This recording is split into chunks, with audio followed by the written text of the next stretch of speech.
सागर नमस्कार।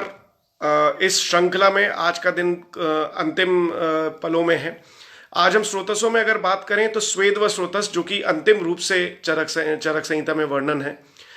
और इस संहिता में स्वेद व स्रोतस एक ऐसा स्रोतस है जो कि हमें काफ़ी चीज़ों की जानकारी ऐसे भी देता है। जब हम उसे कॉस्मेटिक सेगमेंट में देखते हैं तब भी, और जब हमें और भी सेगमेंट्स में देखना है कि स्वेद की क्या महत्ता है और स्वेद को क्लिनिकल प्रैक्टिस में कैसे देखना चाहिए, ये काफ़ी इंपॉर्टेंट सेगमेंट है।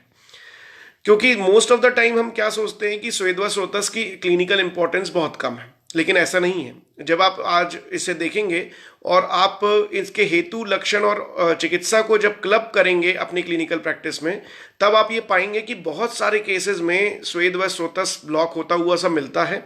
और उसके कारण हमें चिकित्सा में ये चीज़ों का लाभ लेकर हम काफ़ी अपनी क्लिनिकल प्रैक्टिस को इम्प्रोवाइज कर सकते हैं।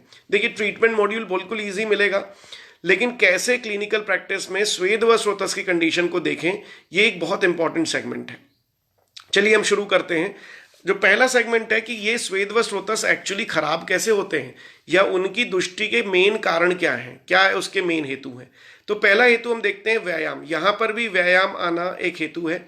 अव्यायाम का जो हेतु है वो मेद व स्रोतस में बोला गया है कि आप बिल्कुल व्यायाम नहीं करेंगे तो आपके मेद व स्रोतस खराब होंगे, और जबकि उसके विपरीत जब आप व्यायाम करेंगे तो आपको स्वेद व स्रोतस खराब होगा। जो कि मेद का ही मल है, जो स्वेद है, जब आप उसमें एक्सेसिवली एक्सरसाइज मॉड्यूल में जाएंगे या फिर एक्सरसाइज आप फॉलो करेंगे, या फिर आपकी एक्सरसाइज ओवर योर स्ट्रेंथ रहेगी, जितनी ताकत आप में है, जितनी क्षमता आप में है, उससे ज़्यादा एक्सरसाइज आप करते हैं, तो स्वेद व स्रोतस अत्यधिक रूप से एक्टिवेट होके अति प्रवृत्ति जैसी दुष्टि क्रिएट करती है, और आपको एक्सेसिव स्वेटिंग होने के कारण कुछ लक्षण प्राप्त होते हैं। वो ऐसे भी लक्षण हो सकते हैं जिसके कारण आप डिहाइड्रेट हो सकते हैं। तब चिकित्सा सूत्र आपका अतिसार के अनुरूप ही चलेगा और आप उसमें अतिसार की चिकित्सा से लाभ ले पाएंगे। सो व्यायाम is the first segment and first aetiological factor, या पहला हेतु जिसके कारण आपको स्वेद व स्रोतस ब्लॉक होता है या फिर स्वेद व स्रोतस में दुष्टि आती है। दूसरा लिखा है अति संताप। अति संताप, अब संताप जो है वो प्राइमरी लक्षण है ज्वर का, जिसमें मन, इंद्रिय और शरीर, इन तीनों का संताप यानी कि टेम्परेचर रेज होने मिलता है। जब आपको अति संताप एक हेतु बताया गया है और अति संताप एक लक्षण बताया है ज्वर में, जो कि उसका मूल लक्षण है, तो जब किसी पेशेंट में ऐसी सिचुएशन होती है कि वो अति संताप बोलता है, तो वो स्वेद व स्रोतस को ब्लॉक करने का एक हेतु आपको इंडिकेट करता है, और अति संताप एक प्राइमरी सिम्टम जो कि ज्वर का होता है, ये भी आपको इंडिकेट करता है। दोनों में कॉमन सेगमेंट है ज्वर, जहां पर संताप की संप्राप्ति आती है और जहां स्वेद व स्रोतस की संप्राप्ति आती है। दोनों में चिकित्सा उपक्रम ज्वर का ही यूज करना है। तो या फिर वो क्लिनिकल प्रेजेंटेशन संताप का लेके आए, तब भी आप ज्वर के अनुरूप उसे चिकित्सा करें, या फिर संताप अगर ऐसा हेतु वो बताए, अगर संताप आपको ऐसा हेतु मिलता है स्वेद को ब्लॉक करने का, तब भी आपको वहां पर ज्वर की ही चिकित्सा करनी है। क्योंकि दोनों में स्वेद व स्रोतस जो ब्लॉक हो रहा है उसको आपको चेक करना चाहिए। क्योंकि अति संताप होने से अगर स्वेद ब्लॉक हो गया तो शरीर के अंदर का ताप बढ़ने लग जाएगा, तो अति संताप क्रिएट होगा। इसका मतलब है कि पहली संप्राप्ति जिसमें हमने पहला हेतु जिसमें व्यायाम देखा, वहां पर अति प्रवृत्ति की कंडीशन होगी, वहां पर एक्सेसिव स्वेटिंग होगी। अति संताप की कंडीशन में स्वेटिंग एब्सोल्युटली स्टॉप हो जाएगी, और वहां पर ज्वर की चिकित्सा करके ही हम स्वेद की प्रवृत्ति करवाएंगे, जिससे कि पेशेंट ठीक होगा। तो यहाँ पर अवरोधात्मक संप्राप्ति स्वेद व स्रोतस की, और उसके विपरीत वहां पर ज्वर में भी स्वेद व स्रोतस की अवरोधात्मक संप्राप्ति। तो चिकित्सा दोनों में ही कॉमनली हम ज्वर की करेंगे। देखिए, ये अभी सुनने में बड़ा कॉम्प्लिकेटेड लग रहा है, मैं आपको इजी करके अभी एक एक चीज़ों को ओपन करेंगे। एक बड़ा सेगमेंट जो कि सबसे ज़्यादा कॉमनली हम फेस करते हैं, जिसमें जो आचार्य चरक ने 5000 साल से भी ज़्यादा अधिक समय पहले बता दिया, जो कि एक वैलिडेट रीज़न है, एक साइंटिफिक वैलिडेशन है कि लोगों के टेम्परेचर डिफरेंसेस जब आते हैं, लोग ठंडे और बाहर में जब रहते हैं, ठंडे और गर्म स्थानों पे ऑल्टरनेटिवली जाना। मोस्ट कॉमनली जहाँ पर लोग एसी में वर्क करते हैं, जहाँ ट्रैवलिंग करते समय अपनी कार में लगातार एसी ऑन रखते हैं और इमीडिएटली बाहर आ जाते हैं, तो उसके लिए लिखा है शीत उष्ण क्रम सेवनात्, मतलब कि ऐसे क्रम से ठंडे और गर्म में जाना, या फिर बहुत ज़्यादा ठंडे रूम से अचानक से गर्म में धूप में निकल जाना, ये सब जो सेवन करने के जो सेगमेंट हैं, ये भी स्वेद व स्रोतस को विमार गमन वाली संप्राप्ति क्रिएट करते हैं। और इनके कारण लगातार पेशेंट को कई बार प्रतिशाय के लक्षण, पीनस के लक्षण, उदर के लक्षण भी क्रिएट होते हैं। जहां पर स्वेद व स्रोतस अचानक से ब्लॉक हुए और एकदम से एक्टिवेट किए तो इनमें विमार गमन की संप्राप्ति क्रिएट हो जाएगी और आपको लक्षण मिलने लग जाएंगे। तो कई बार कुष्ठ की कंडीशन में स्वेद आना और बंद हो जाना ऐसे लक्षण मिलते हैं। तो उनमें जब देखते हैं तो शीत और उष्ण उपक्रम करने की कंडीशन कई बार पेशेंट में रहती है। तो तीसरा हेतु शीत और उष्ण उनको क्रम से सेवन करना। पहला हेतु हमने देखा था व्यायाम करना, दूसरा अति संताप की कंडीशन, तीसरा उष्ण और शीत और उष्ण को क्रम से सेवन करना। मैक्सिमम कंडीशन आपके सामने प्रैक्टिकली मिलती हुई सी नजर आती हैं कि हाँ इस तरीके से स्वेद व स्रोतस खराब होता है। उसके बाद लिखा है स्वेदवाहिनी दूष्यंती क्रोध शोक भय तथा, मतलब कि क्रोध शोक और भय। क्रोध मतलब कि अत्यधिक गुस्से आने में भी कई बार आपका स्वेद व स्रोतस डेफिनेटली खराब होगा, ये उसका मानसिक हेतु है। उसके बाद शोक, बहुत ज़्यादा अगर आप डिप्रेशन में हैं या किसी चीज़ के कारण आप शोक में हैं जिसके कारण आपको एक अच्छी फीलिंग नहीं है, तब भी स्वेद व स्रोतस आपका दुष्ट होगा। इसको अच्छे से समझिए कि शोक की संप्राप्ति भी आपको किस तरीके से कुष्ठ में अस्वेद और अतिस्वेद की कंडीशन क्रिएट करती है। वहां पर इंटरनली स्वेद व स्रोतस के चैनल्स ब्लॉक होते हैं और आपको अस्वेद की संप्राप्ति, या फिर अगर वो अतिश्रेष्ठ हो जाते हैं या फिर एक्सेसिवली सिक्रीट करने लगते हैं तो अतिस्वेद के लक्षण वहां मिलते हैं। तो कुष्ठ संप्राप्तियों के पूर्व रूप अवस्थाओं में आपको इन लक्षणों की प्राप्ति होती है। उसका कारण आपका मूलतः मानसिक हेतु में क्रोध शोक भय, ऐसे मानसिक हेतु जो कि रसवा स्रोतस में भी, ज्वर की संप्राप्ति में भी बताए हैं, के हेतुओं में भी बताए हैं, कुष्ठ की संप्राप्ति में भी बताए हैं। इन सारे सेगमेंट्स में जब आपके पास स्किन डिसऑर्डर का पेशेंट आता है या अननोन फीवर का पेशेंट आता है तो क्रोध शोक भय, ऐसे इमोशनल सेगमेंट्स अगर इनका रिपीटेशन बहुत ज़्यादा है और ऐसे हेतुओं का सेवन अगर पेशेंट बहुत ज़्यादा कर रहा है तो डेफिनेटली उसे स्वेद व स्रोतस की दृष्टि के कारण इन लक्षणों में कुष्ठ होना यानी स्किन डिसऑर्डर होना या ज्वर की संप्राप्ति क्रिएट होना, ये सब डेफिनेटली हो सकते हैं। उनका मूल कारण स्वेद व स्रोतस दृष्टि होगा। सो ये भी हमें अच्छे से रिकॉग्नाइज करना चाहिए। अब बात आती है कि हेतुओं को डिवाइड कैसे करें। हेतु को हमेशा कोई भी स्रोतस हो उसको डिवाइड करें आहारज हेतु, विहारज हेतु, मानसिक हेतु और अन्य हेतु। अन्य हेतुओं में वैद्यजन्य हेतु आजकल सबसे ज़्यादा कॉमन है। वमन और विरेचन को रॉन्गली कर देना या फिर उनके इंडिकेशन को देखे बिना ऐसे प्रोसीजर्स करना। दूसरा कारण है कि कई बार जो वैद्यजन्य हेतुओं में मेडिकल हिस्ट्री, कई लोगों को ड्रग एलर्जी होती है, उन ड्रग एलर्जीज का इंटेक बहुत ज़्यादा करना, ये भी एक वैद्यजन्य हेतु है। तो यहाँ पर हम स्वेद व स्रोतस को अगेन हेतुओं को डिवाइड करेंगे 4 सेगमेंट में।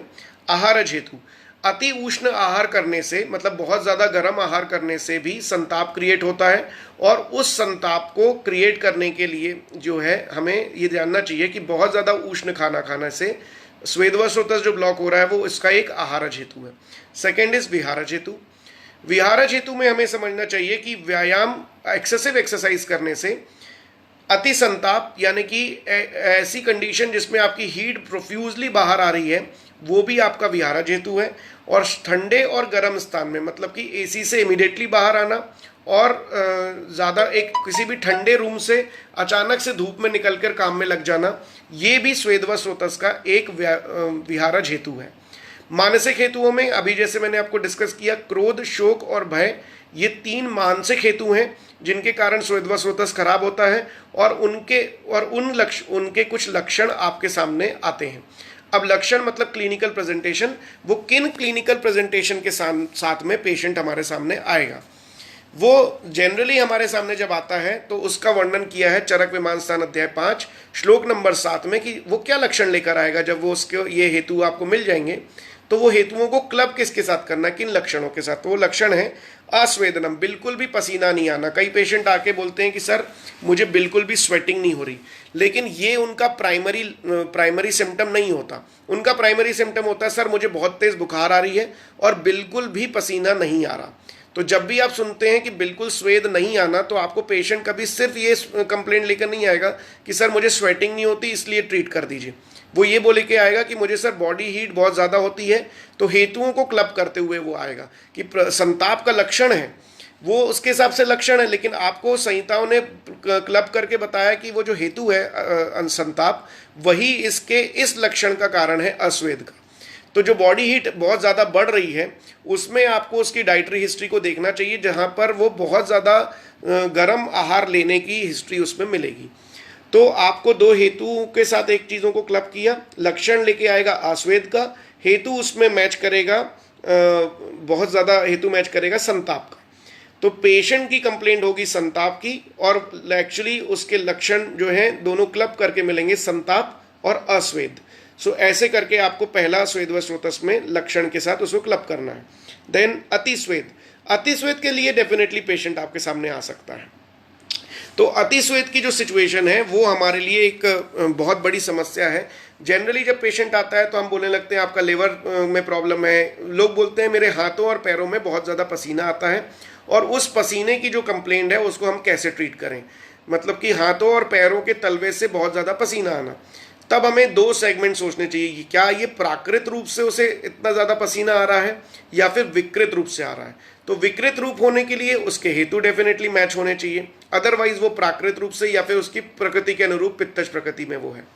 लेकिन अगर उसके हेतुओं में व्यायाम अधिक करना उसका हेतु है, अति संताप मतलब उसकी बॉडी में हमेशा हीट बहुत ज़्यादा रहना अगर उसका हेतु है, या फिर शीत और उष्ण स्थानों पे, ठंडे या गर्म स्थानों पे वो लगातार क्रमशः बाहर अंदर आता रहता है, ये उसका हेतु है, लगातार उसे बहुत ज़्यादा इरिटेबिलिटी या गुस्सा रहता है, या वो क्रोध की संप्राप्ति में है, ऐसा अगर कुछ हेतु है, या कुछ उसे फियर फैक्टर है जिसके कारण वो डरता है, तो अगर ऐसा फैक्टर है, या फिर वो एक बहुत बड़े डिप्रेशन में है, शोक की अवस्था में है, इनके कारण अगर पेशेंट बताता है कि मुझे बहुत ज़्यादा स्वेटिंग हो रही है और आपके हेतु उसके साथ क्लब करते हैं, तो आपको ये प्राकृतिक नहीं है, ये वैकृतिक है। इसमें आपको चिकित्सा जो है वो स्वेद व स्रोतस की अर्थात ज्वर की चिकित्सा इसमें आपको पालन करनी है।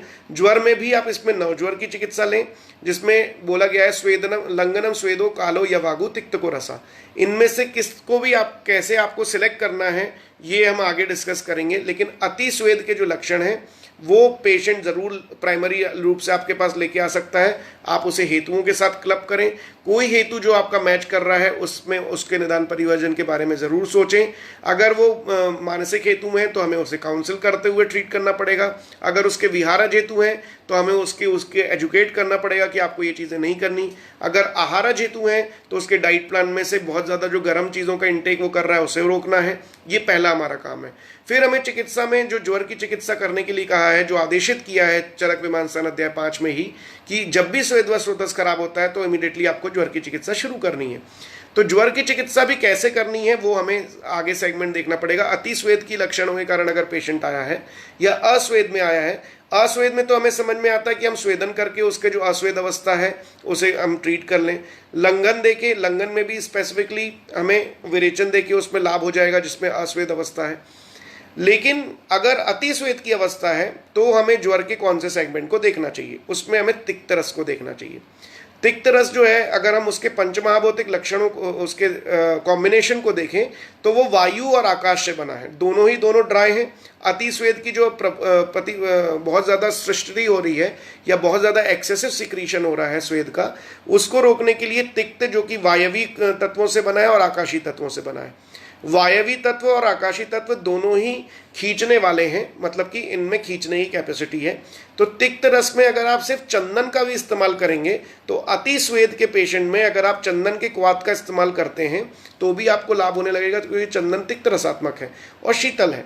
तो इनमें आपको डेफिनेटली अति स्वेद में ज्वर की जो चिकित्सा प्रणाली में तिक्त रस आपको इस तरीके से लाभ देगा। वहीं आप निम्ब का भी इस्तेमाल कर सकते हैं, गुड़ूची का भी इस्तेमाल कर सकते हैं, यष्टि मधु का भी इस्तेमाल कर सकते हैं, लेकिन मूलतः आपको देखना चाहिए कि जो प्योरली तिक्त रसात्मक है उसका इस्तेमाल करें। पंचतिक्त क्वाथ का भी इस्तेमाल कर सकते हैं। इनमें आप इस तरीके से आप लाभ ले सकते हैं कि आपको तिक्त रस क्यों सिलेक्ट करना है, क्योंकि ज्वर की चिकित्सा स्वरूप में है। सो प्राइमरी सीधा इटियोलॉजिकल फैक्टर हेतु क्या है उन हेतुओं के साथ उसके लक्षण किस तरीके से मैच कर रहे हैं और उन लक्षणों की चिकित्सा क्या बताई गई है। हेतु, लक्षण और चिकित्सा को छोड़ के आप चिकित्सा उपक्रम अचानक से ना सोचें। अतिस्वेद का जो पेशेंट है, सिंपल उसमें जो इसके इटियोलॉजिकल फैक्टर्स हैं उनको डिसाइड करिए और उसके साथ में तिक्त रस का इस्तेमाल करना शुरू करिए। अब आगे आया है पारुष्यम, पूरी बॉडी में ड्राइनेस क्रिएट होना और बॉडी कठिन हो जाना। ये पारुष्य जो लक्षण है वो स्वेद व स्रोतस के दुष्टि लक्षणों में चरक विमान स्थान अध्याय 5 में बताया गया है। पूरी बॉडी में ड्राइनेस की कंप्लेंट लेके कई बार पेशेंट क्लिनिकल प्रेजेंटेशन देता है कि मुझे सर बिल्कुल भी स्वेटिंग नहीं आ रही और एक्सेसिव ड्राई होती जा रही बॉडी। तो इन कंडीशन में भी आपको ज्वर की मूल चिकित्सा के बारे में डेफिनेटली सोचना चाहिए। पहले हेतुओं को आप परिवर्जन करें कि एक्चुअली इनमें से कौन सा हेतु है। कहीं वो व्यायाम बहुत ज़्यादा तो नहीं कर रहा है, कहीं वो ठंडे और गर्म स्थान पे बार बार आता जाता तो नहीं है, क्रोध, क्षय, शोक और भय में से कोई हेतु तो नहीं है। उसके बाद आइए संप्राप्त उसकी चिकित्सा में, जहां पर ज्वर की चिकित्सा करने के लिए कहा है। पारुष्यता में ज्वर में वातज ज्वर की जो चिकित्सा है मूलतः स्नेह का पान करवाना और मूल रूप से नवज्वर की जो कंडीशन है जहां पर तिक्त रसों का सेवन करने बोला है। उसके बाद उसके पहले बोला है लंगनम स्वेदो कालो यवागु तिक्त को रसा। तो लंगन में भी दो प्रकार के लंगन होते हैं, वमन लंगन शोधन लंगन और शमन लंगन। शोधन लंगन में भी निरूबस्ती एक ट्रीटमेंट मॉड्यूल में आया है। जो अवरोध संप्राप्ति क्रिएट हो रही है उसको आप डेफिनेटली पहले यूज करें और उसके बाद चिकित्सा में लें। तो आपको बहुत आसानी से बस्ती के माध्यम से जो एक्सेसिवली पूरी बॉडी में पारुष्यता आई है उसका आप इस्तेमाल कर सकते हैं और ज्वर चिकित्सा में आपको तिक्त रसों का सेवन करते हुए इंटरनली आप उस पारुष्यता को हट सकते हैं। So these are the 2 segment which we can do. यहाँ पर इंटरनली जो डाइट प्लान बनाना है वहां पर आपको यवागुओं का सेवन करना है। यवागु के रेफरेंस आपको चरक सूत्र स्थान अध्याय 2 जहां पर ज्वर की में देने वाली यवागु, चरक चिकित्सा अध्याय 3 जहां पर यवागुओं का सेवन डायरेक्टली आया है, जहां पर मूंग दाल यवागु का सेवन सबसे ज्यादा आया है। मूंग दाल की पतली खिचड़ी देना बड़ा आसान सा क्रम है। पारुष्यता, बॉडी में बहुत ज्यादा ड्राइनेस होती है तो हम एक विचार रखते हैं कि या तो ये अत्यधिक वात प्रकोप के कारण हुआ है, तब वहां चिकित्सा स्नेहन स्वेदन और मृदु संशोधन होती है, या अगर स्वेद व स्रोतस के कारण वो दुष्ट हुआ है और पारुष्यता की हिस्ट्री लेके आता है क्रोध के कारण, भय के कारण, शोक के कारण, या फिर वो ठंडे और गर्म स्थानों पे बहुत जाता है तो पहले आप निदान परिवर्जन करें और ज्वर की मूल चिकित्सा करें, जिसमें कि मुख्य रूप से वातज ज्वर की चिकित्सा आपको पारुष्यता के लिए यूज करनी पड़ेगी, जहां पर आने वाली अनुवासन बस्तियों का रेफरेंस भी काफी बार मेंशन है। उसके बाद आता है लक्षणता। कई बार पेशेंट बोलता है कि मेरे को क्लैमी स्किन है, मतलब कि चिपचिपी स्किन है, बहुत ज़्यादा लक्षणता बॉडी में क्रिएट हो रही है बिकॉज बहुत ज़्यादा ऑयली सेगमेंट यानी कि ओवर सिक्रीशन ऑफ स्वेट हो रहा है। ओवर सिक्रीशन ऑफ स्वेट के कारण अगर पेशेंट को ये प्रॉब्लम आती है तो आपको वहाँ पर लंघन रूपी चिकित्सा का इस्तेमाल करना है। उसमें भी स्पेशली दीपनी महाकषायों को यूज़ करिए। जो मैं बार बार चिकित्सा आपको बोल रहा हूँ वो हमारे रेफरेंस से ही है। चरक विमान स्थान अध्याय 5 श्लोक नंबर 26 में क्लियरली मेंशन है कि स्वेद व स्रोतस की जब भी आपको चिकित्सा करनी है तो वो ज्वर की ही चिकित्सा करनी है। तो अगर पेशेंट लक्षणता के साथ आता है, ओवर ऑयली स्किन के साथ आता है, तो वहाँ पर आप वातज ज्वर की चिकित्सा का इस्तेमाल ही करें और वहाँ पर रुक्षता जो क्रिएट करनी है उसमें दीपन पाचन द्रव्यों से पेशेंट का ट्रीटमेंट मॉडलिटी स्टार्ट करनी चाहिए। ये क्लासिकली वैलिडेट है, ग्रंथों में क्लियरली मेंशन है और हम रेट्रोगेट बेसिस पे क्लियरली बता रहे हैं। ठीक है, अंत में आया है परिदाह। परिदाह मतलब बॉडी में हीट क्रिएट होना। हाथों और पैरों की जो त्वचा है उनमें पेरिफेरल जोन में बहुत ज़्यादा अचानक से हीट सेंसेशन क्रिएट होना, उसको बॉडी में बहुत ज़्यादा गर्मी लगने लगती है और बहुत ज़्यादा जलन या दाह, ऐसे लक्षण पेशेंट बताता है। तो परिदाह के साथ जब पेशेंट आता है, अगेन आपको तिक्त रस का यूज़ करना है। वायु का शीत गुण, आकाश का शीत गुण, उनका इस्तेमाल करते हुए निम्ब, पटोल और चंदन, डेफिनेटली इन तीनों का इस्तेमाल करते हुए इन तीनों को इंटरनल कषाय पान के रूप में, इन तीनों के लेप के फॉर्मेट में परिदाह में आप लाभ ले सकते हैं। लेकिन इंपॉर्टेंटली ये है कि आपको अगर परिदाह लक्षण आ रहा है तो वो क्या सिर्फ पित्त के कारण क्रिएट हो रहा है या फिर स्वेद व स्रोतस के दुष्टि के कारण क्रिएट हो रहा है। तो आपको दुष्टि के लिए उसके हेतुओं से उसको मैच करना चाहिए। ये ज़रूर चेक करना चाहिए कि स्वेद व स्रोतस दुष्टि के कौन से हेतु उसमें क्लब कर रहे हैं और हमें उसकी चिकित्सा के बारे में क्या सोचना है। अंत में लक्षण आया लोमहर्षी। This is very important. Goose bumps जैसी लक्षण अगर पेशेंट बार बार बताता है और कई बार उसे ऐसी सिचुएशन होती है कि गूज बम्स आ रहे हैं sir without any reason, without any reason नहीं होता। कई बार शोक के कारण, भय के कारण और क्रोध के कारण भी गूज बम्स पेशेंट हिस्ट्री में बताता है। ये मानसिक जो हेतु हैं उनके कारण अगर उसके ऐसे हैं कि रिपीटेडली इन चीज़ों के ऐसे इमोशनल आउटबर्स्ट उसके हो रहे हैं तो पेशेंट को अच्छे से काउंसिल करिए। लोमहर्ष जो स्वेद व स्रोतस दृष्टि का एक लक्षण उसे मिल रहा है उसे समझाइए और साथ ही साथ उसे काल मतलब कि कुछ समय दीजिए। लंगनम स्वेदो कालो यवागु तिक्तको रसा, इनमें काल की चिकित्सा मनोवा स्रोतस के लिए भी लाभकारी है। जब तक जो दोष बढ़ते हैं मानसिक दृष्टि के कारण उन्हें समय मिल जाता है और पेशेंट को काउंसिल करके हम ट्रीट भी कर पाते हैं। इसके बाद चिकित्सा जो मैंने अभी आपको बताया, चिकित्सा इसमें बताई गई है वेरी क्लियरली कि चरक विमान स्थान अध्याय 5, चरक विमान स्थान अध्याय 5 श्लोक नंबर 26 आपको इंडिकेट करता है कि स्वेद व स्रोतस में ज्वर की चिकित्सा का उपयोग करें। अब ज्वर की चिकित्सा का रेफरेंस है चरक चिकित्सा अध्याय 3। उसमें सामान्य जो चिकित्सा बताई गई है वो बताई गई है लंगन स्वेदो कालो यवागु तिक्तको रसा, इसका इस्तेमाल आपको करना है। लंघन का जब आप वर्णन देखते हैं तो लंघन का एलेबोरेटेड वर्णन जो है वो चरक सूत्र स्थान अध्याय 22 लंघन ब्रहणी अध्याय में आया है, जहां पर 10 प्रकार के लंघनों के बारे में वर्णन हुआ है। अब चरक चिकित्सा अध्याय 22 में वमन विरेचन, शिरोविरेचन और निरूबस्ती ये शोधन लंघन है। इसके बाद शमन लंघन में भी मूलतः दीपन और पाचन का यूज है, ज़्यादातर हमें यहाँ दीपन और पाचन का इस्तेमाल करना है। स्वेदन में भी यहाँ पर संकर, प्रस्तर और नाड़ी स्वेदों का प्रयोग आप कर सकते हैं, जिसमें अस्वेद वाली अवस्था जो स्वेद व स्रोतस में आ रही है उसमें। कालो आपको समय देना है। मानसिक अवस्थाओं के कारण, जिन मानसिक लक्षणों के कारण पेशेंट को स्वेद व स्रोतस ब्लॉक हो रहा है उनका उसमें आपको एक काउंसलिंग करके एक ट्रीटमेंट मेथोडोलॉजी डिज़ाइन करनी है, जिसमें आहार में अति तीक्ष्ण आहार या फिर अति उष्ण आहार ना हो, उसके क्रमशः व्यायाम रूप में मतलब शीत और उष्ण स्थान में वो क्रमशः ना आ रहा हो, अत्याधिक व्यायाम ना कर रहा हो, जितनी उसकी कैपेसिटी उसके हिसाब से व्यायाम कर रहा हो, मानसिक रूप से वो नॉर्मल आए। इन सब चीज़ों को ध्यान में रखते हुए हमें ट्रीटमेंट मॉड्यूल डिज़ाइन करना चाहिए। यवागु का जो रेफरेंस है जैसा मैंने आपको बताया चरक सूत्र स्थान अध्याय 2 विषम ज्वरांतक जो यवागु हैं उनका रेफरेंस है, और चरक चिकित्सा अध्याय 3 जिसमें सामान्य रूप से मूंग दाल यवागु का अत्यधिक इस्तेमाल किया गया है। तिक्तको रसा, तिक्त रस का जो इस्तेमाल करने के लिए मैंने अभी आपको बताया उसका मेन रीजन क्या है। उसके पंचभूता संगठन जो है वायवी और आकाशीय गुण से, जिसमें अति स्वेद और परिदाह की संप्राप्ति लक्षण क्रिएट होते हैं। उन दोनों में आपको स्वेद ज़्यादा जो आ रहा है वहाँ पर वायवी और आकाशीय जो गुण है, जिसमें वायु के जो गुण है उसमें रुक्षता के कारण वो जो अत्यधिक स्वेद आ रहा है उसे खींचेगा, और आकाशीय महाभूत होने के कारण वहाँ शीतता जो है उनके कारण जो अत्यधिक ऊष्मता क्रिएट हो रही है उसको वो सबसाइड करेगा। ये 2 सेगमेंट है। अब ये हमारी मूल चिकित्सा हुई। क्वेश्चंस जो आ रहे हैं उसमें है जो एक सवाल पूछा गया है, अस्वेद और अतिस्वेद कुछ डिजीज का पूर्व रूप होता है। डेफिनेटली मैंने आपको ये अभी पहले भी चर्चा किया कि कुष्ठ के पूर्व रूप में अस्वेद और अतिस्वेद ऐसी डिजीज जो लक्षण है वो कई बार पूर्व रूप से आते हैं। पूर्व रूप क्या है? संप्राप्ति जब गठित होती है तो मूलतः हेतु जब हम सेवन करते हैं तो उनके कारण ही ये पूर्व रूप लक्षणों में आते हैं। In the same way we should understand कि उन व्याधियों के हेतु क्या हैं। क्या वो ऐसे हेतु हैं जो अस्वेद और अतिस्वेद क्रिएट करने के लिए स्वेद व स्रोतस के हेतुओं से भी मैच करते हैं? डेफिनेटली वो मैच करेंगे। उनके जो मानसिक हेतु हैं, जैसे कुष्ठ में मानसिक अवस्थाओं में क्रोध, शोक, भय, ये कॉमन हेतु हैं जो कि स्वेद व स्रोतस के भी हैं। तो हमें ये अच्छे से समझना चाहिए कि जो कुष्ठ की चिकित्सा है, जो पूर्व रूप बताए गए हैं कुष्ठ में, उनकी भी मूल चिकित्सा लंघन और तिक्त रस, ये कॉमन फैक्टर है जो कि ज्वर की चिकित्सा का एक सेगमेंट है।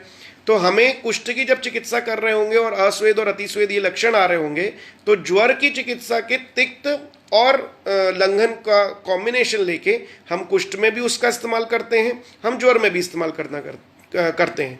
तो यही हमें समझना है कि एक्चुअली कॉमन फैक्टर कौन से हैं पूरी चिकित्सा में, और उसको भी हमें इस्तेमाल करना चाहिए।